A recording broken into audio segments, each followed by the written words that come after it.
बिस्मिल्लाहिर्रहमानिर्रहीम। अस्सलाम वालेकुम। आज हम क्लास 10 केमिस्ट्री चैप्टर नंबर 15 के एक्सरसाइज के शॉर्ट क्वेश्चंस और कंस्ट्रक्टेड रिस्पांस क्वेश्चंस डिस्कस करेंगे। Question number 1 is what is the molar volume of a gas at RTP. Room temperature और प्रेशर पर गैस का मोलर वॉल्यूम क्या होगा? The volume occupied by 1 mole of a gas at RTP room temperature and pressure 25 degree Celsius and 1 atm is 24 decimetre cube. अब कोई भी gas RTP के ऊपर जो वॉल्यूम ऑक्युपाई करती है, RTP मतलब room temperature 25 degree Celsius and pressure 1 atm, तो वो आपके पास जो वॉल्यूम है वो 24 डेसीमीटर क्यूब है। This is called molar volume. इस वॉल्यूम को हम क्या कह देते हैं? Molar volume. For example 1 mole of hydrogen is equal to 2 gram is equal to 24 decimetre cube. अब हमारे पास हाइड्रोजन का अगर 1 मोल हो तो उसका जो मैस है वो 2 ग्राम होगा, लेकिन उसका वॉल्यूम जो है वो कितना होगा? 24 decimetre cube. Question number 2 is how does the concept of molar volume useful for us. Molar volume का कंसेप्ट हमारे लिए कैसे यूजफुल है, फायदेमंद है? The concept of molar volume is useful because it enables us to calculate the number of moles. Molar volume का concept हमारे लिए फायदेमंद है क्योंकि हम इसकी मदद से नंबर ऑफ मोल्स को कैलकुलेट कर सकते हैं और message of the gases if we know their volumes, या हम गैसेस का मैस भी फाइंड कर सकते हैं अगर हमें उनका वॉल्यूम पता हो।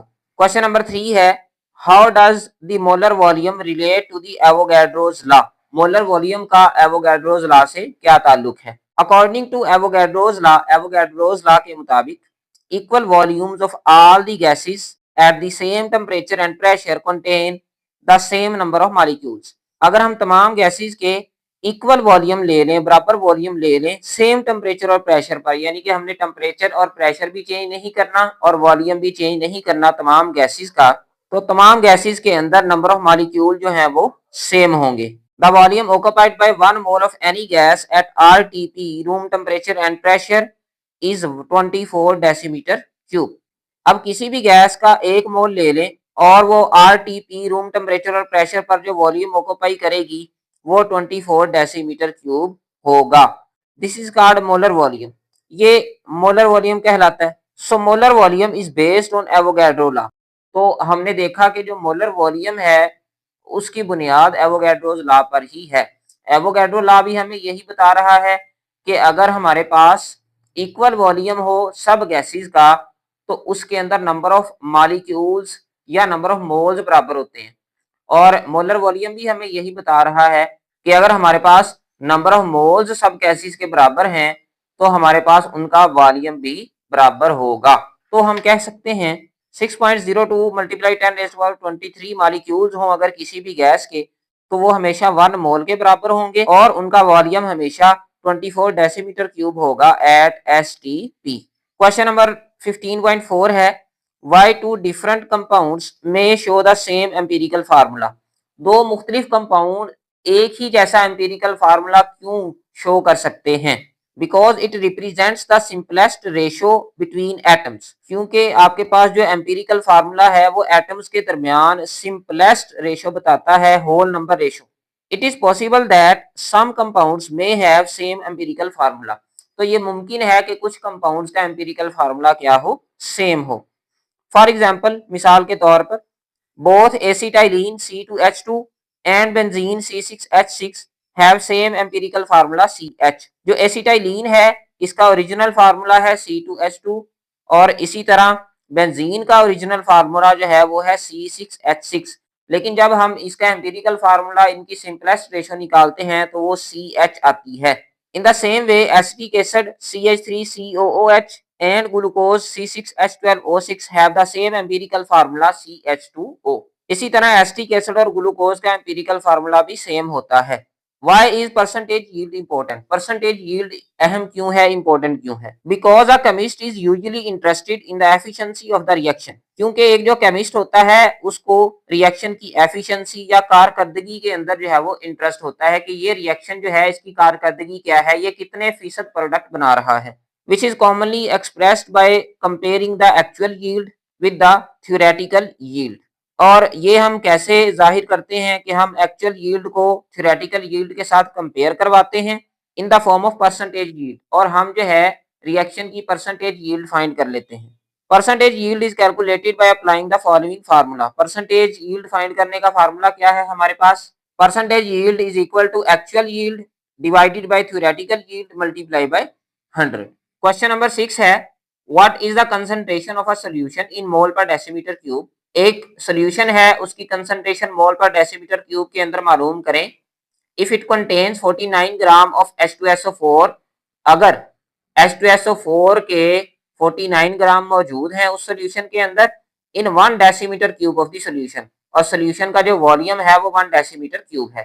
तो मैस ऑफ H2SO4 हमें दिया गया है, that is 49 gram. Molar mass हम H2SO4 का हम ऑलरेडी जानते भी हैं, तो 98 ग्राम पर मोल होता है। इसी तरह वॉल्यूम ऑफ सॉल्यूशन जो दिया गया है वो है 1 डेसीमीटर क्यूब।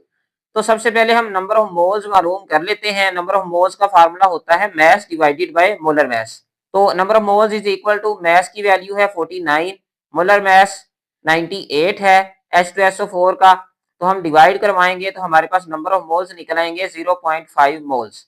अब हमें कंसंट्रेशन ऑफ सॉल्यूशन का फार्मूला मालूम है, ऊपर नंबर ऑफ मोल्स आते हैं, हम उसको डिवाइड कर देते हैं वॉल्यूम से। तो नंबर ऑफ मोल्स की वैल्यू और वॉल्यूम की वैल्यू अगर हम पुट करेंगे 0.5 मोल्स और वॉल्यूम जो है वो 1 है, दोनों को डिवाइड करेंगे तो हमारे पास कंसंट्रेशन आ जाएगी 0.5 मोल्स पर डेसीमीटर क्यूब। अब हम डिस्कस कर लेते हैं constructed response questions. Question number 1 is, how would you identify the limiting reactant in a chemical reaction.